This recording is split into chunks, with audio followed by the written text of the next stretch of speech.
Hey fight fans, this is Richard Schaefer and you're watching Sporting Icons.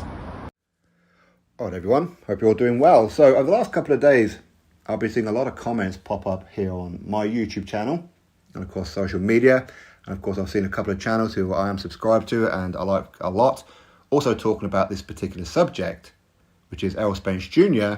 and neurological brain issues, i.e. some form of brain damage. Now apparently a doctor, by the way, just to clarify, I haven't watched the interview. I haven't had a chance. I'm just super busy lately. But going by a lot of the comments that are popping up, a lot of you are saying the same thing, so I can only take it verbatim that you guys are all telling me the truth, right? Which is apparently a doctor who's never met Errol Spence Jr. diagnosed Errol Spence Jr. from watching him on TV as having potentially neurological brain issues. And apparently he said that if it was him, he wouldn't have allowed Errol Spence Jr. to fight Terence Crawford. Please correct me if I say anything in this video that I've misunderstood or whatever, okay? As I haven't had a chance to watch that interview. Now, this doctor, I'm going to presume he's an expert in this kind of field, obviously far more than what I am or any of you.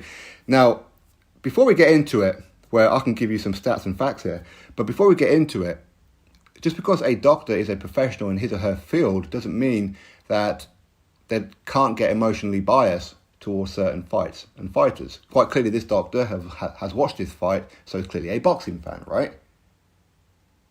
Now, as he watched the press conferences, the weigh-in and the fight, and looked at his ring walk and all that kind of stuff and how he fought, and is somewhat of an expert on Errol Spence Jr. and how he fights usually compared to how he fought against Terence Crawford. I.e., let's not give Terence Crawford credit for how he performed. Let's put it down to something must be wrong with Errol Spence Jr. Now, I wouldn't know. Maybe this doctor is supremely an expert. Could well be, okay? And I'm not discrediting him whatsoever, okay? Just to be clear. Now, he made that diagnosis by watching Errol Spence Jr. on TV. Never met him, never looked through his medical records or anything like that. Now, here in the UK, a professional boxer, each and every year, has to go through a battery of medical tests, which include brain scans, CT, MRI, you name it, on the brain, on the spine, muscle damages. They look at the medical history to make sure there's no reoccurrence injuries. They will go through everything, blood pressure, blood tests for STDs, you name it, okay? The eyesight, they even check for wobbly teeth, all right? And I know for a fact, some fighters that I know personally have had some kind of issues and they've been flagged in these medicals, okay? Also, we have the day before a fight and immediately after the fight, they also have another medical. Now, these medicals are a little less intrusive, okay? They're more a sit down, how do you feel? They do like a urine sample. Do you have headaches, any kind of dizziness? How's your eyesight? All that kind of stuff, okay? So basically, they have to pretty much go by what the boxer tells them and hope that the boxer tells them the truth, which I know for a fact that sometimes they don't. Okay? So it is what it is. Now, Errol Spence Jr., when he had that horrific car crash back at the last quarter of 2019, he would have had so many tests. And again, we're talking neurological brain tests, scans, you name it. He would have had a complete battery of them to, firstly, be relicensed and to continue to be licensed to box. Whatever state it's going to be in, he would have gone through all of them because he's a high-level, a high-profile athlete where people know that he's had this history. Not just that one, 2019. Of course, he's had another somewhat minor car crash in comparison, but how minor, who knows? And of course, he's got that he's had that retina problem as well. So when all this is on public record, when he's going through these medicals himself, they will be double checking everything. But yet he's managed to pass all these tests. Now, people can speculate as to why he passed. Could it be that he's paid the doctor off or whatever, okay? But again, that's all down to speculation. But until that's proven otherwise, he's passed all tests. And the reason why he's passed all tests is because nothing's wrong with him. Now, only now is it being flagged up because he lost to Errol Spence, because Errol Spence Jr. lost to Terence Crawford. Okay, it was a one-sided beatdown and he got knocked out.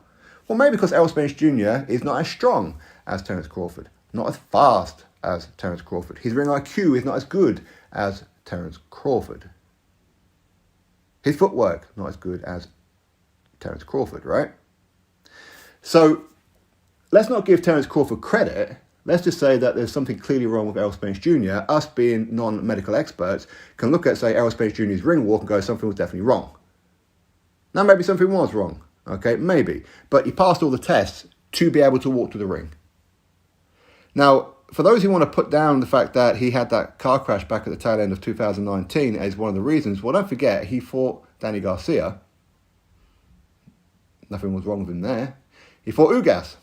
Nothing was wrong with him there. And if there was something wrong, as some people have pointed out that certain things during those fights didn't quite seem right, then why is it that the doctors never picked it up? Why is that? So quite clearly that there is either a problem in America with your medicals, so they're actually not that good, to the point where a doctor who's never met Errol Spence Jr., who's watched him on TV, can diagnose him with neurological issues that the brain scans and everything else didn't pick up on.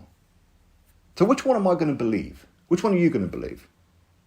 I suppose it depends for a lot of people as to who you really wanted to fight, win the fight, and are you really upset that Errol Spence Jr. lost? Now, I'm not saying that he doesn't have brain issues, okay? I'm not saying that. I wouldn't know. But you wouldn't know either. And that doctor, if it's true that he's never met Errol Spence Jr., never gone through his medical records, never checked his brain scans and all these kind of things,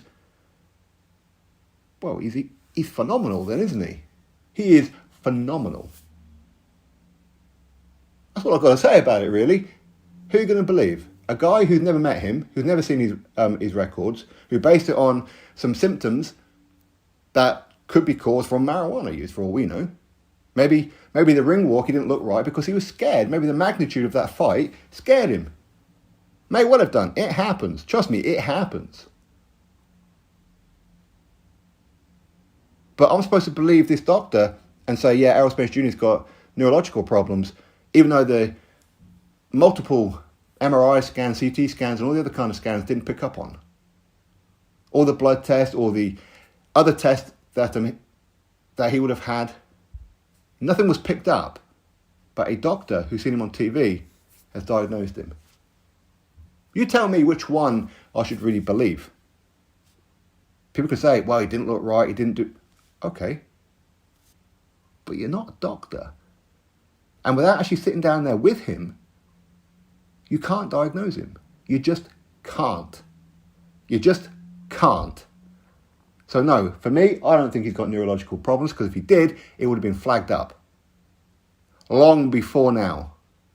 Didn't have a problem in the Danny Garcia or Ugas fight, but suddenly now he's got a problem with it? Well, it's just suddenly come out now? I'm not saying it's not possible, but I'm saying unlikely is what I'm saying. Anyway, my thoughts, you drop me yours, click thumbs up, subscribe, and I'll catch you all in the next video.